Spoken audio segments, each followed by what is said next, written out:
لنا فيه؟ ما قلنا وقعتوا الحكم خلاص الحمد لله وزال الظلم والطغيان. ابنه بقى ابنه، انما لا لا لا لا، خدوا على كل جمعه يلا يالا طلع الخيمه اللي هناك، يلا يالا ودي لنا ما مش عارف ايه، ولا يبقى هات التيشيرت اللي بيتقلع بسرعه عشان اما اجي اقلع كده واجري واعمل والقه بالطوب. يا اخي ارحمونا ارحمونا. طب بلد ضيعه ضيعه، دم في امان وانا مروح، ما في امان. ما في، البلد ماديا صفر. يا اخي اللي هتهلكوه وتسببوا في البلد تخسر كل يوم 7 مليار. عندكم مرضى الكبد ادوا لهم يا اخي الفلوس دي.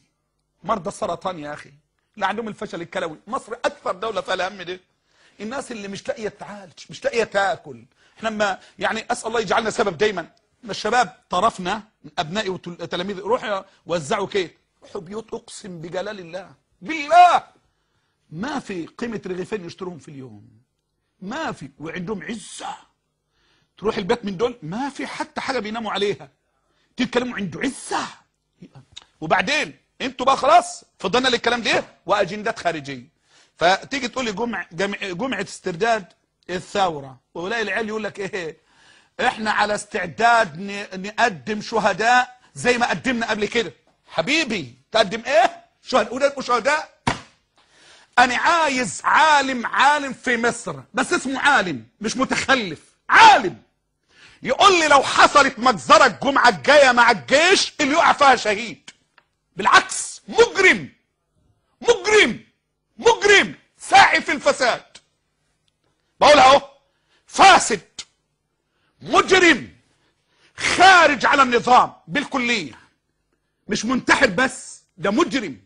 تقول لي انا مستعد اقدم من بيتك يا حبيبي، اقدم. انا عايز اللي يصرح بكده يقول لي ما قدمش ولاده ليه؟ اللي بيقول كده ما قدمتش زوجتك ليه؟ ما تقول لي روحوا رجاله وحريم، قدم زوجتك وبناتك. وريني واحد من عندك اتقتل يلا هتقدم يا نصاب. يجي لي علماني يقول لي انا مستعد اضحي واقدم ولادك، قدم نفسك، خلينا نرتاح منك. يا رب نرتاح منك يا اخي. لا حول ولا قوه الا بالله. يقدموا ابناء البلد الغلابه، الشباب المغرر بيهم، البسطاء. العيل يروح يوم ضارب في بتوع الجيش الجمعه الجايه عشان بتاع الجيش يدافع عن نفسه يتقتل. ده ايه اللي هيحصل لابيه؟ يا اخي افتكر ابوه هيبقى عايش ازاي، وامه ازاي، واخواته ازاي، في كرب يا اخي. ده ربنا سمى الموت مصيبه في القران، مصيبه. يا اخي اللي سامعني دلوقتي، تخيل ابنك اللي بتحبه راح واتقتل الجمعه الجايه، هتلعن دول وتلعن اللي كيت وهتلعن اللي وراهم وتلعن اللي كيت. انما بسهوله صدور مفتوحه وكيت وعنتريه انا اقدم. لا روح انت، روح عايزين نرتاح منك، روح. فانا عايز بس نبقى على قدر المسؤوليه. الحركات دي مكشوفه، والالاعيب الزعاميه وصناعه النجوميه مكشوفه. فالجمعه دي كل عاقل ما يروحهاش، كل مسلم عنده ذره من دين ما يروحهاش.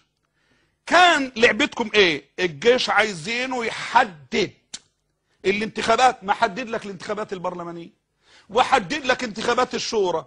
ليك حجه ايه؟ عايز ايه اكتر من كده؟ ما هو انا بحدد لك دي خلاص بينقلك للمرحله الثانيه الرئاسه، ويقول لك هسلمها لك. يوم ما يمتنع عن التسليم يا اخي تعال انا وانت، تعال نقول له انت ليه عملت كده واعمل اللي انت عايزه. انما ايه اللي بيحصل ده؟ ايه اللي بيحصل ده؟ اقسم بالله اقسم بالله اقسم بالله ان من خرج معتقدا انه على حق فهو آثم، وان من قتل فيها فحكمه حكم المنتحر المجرم الفاجر. انما بقى انا بقولها رساله مني من محمد الزغبي لدول اللي بيقولوا مستعدين نقدم، وفي قناه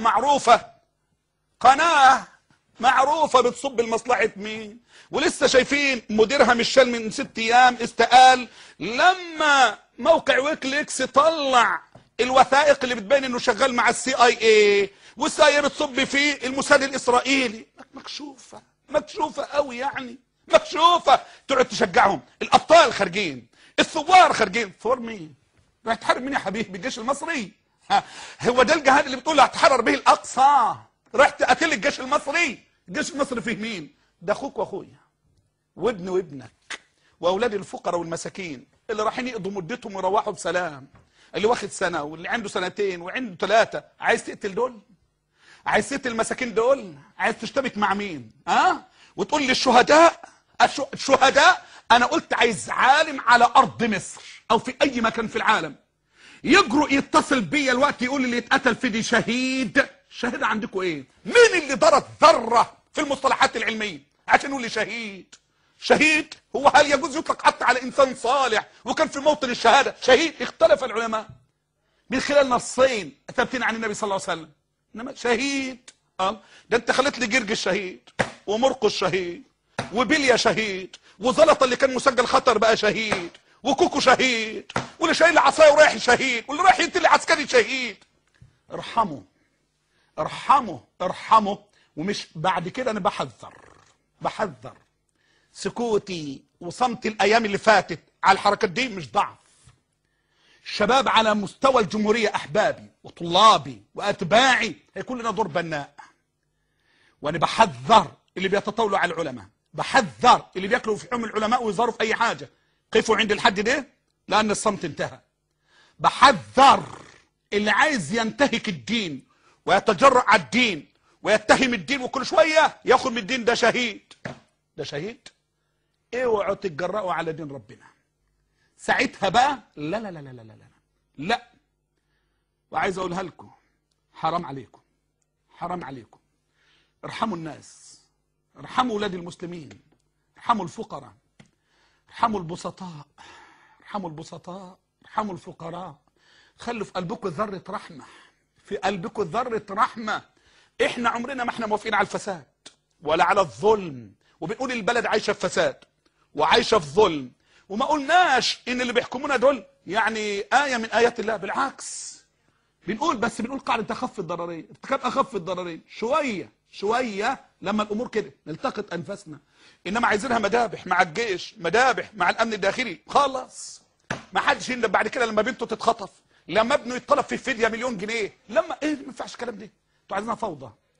الله يرحمك يا ابن باز، الله يرحمك يا ابن باز، الله يرحمك يا ابن باز. لو كان موجودا ما صمت ولا سكت، وكنت أتمنى من كبار العلماء أن ينطقوا.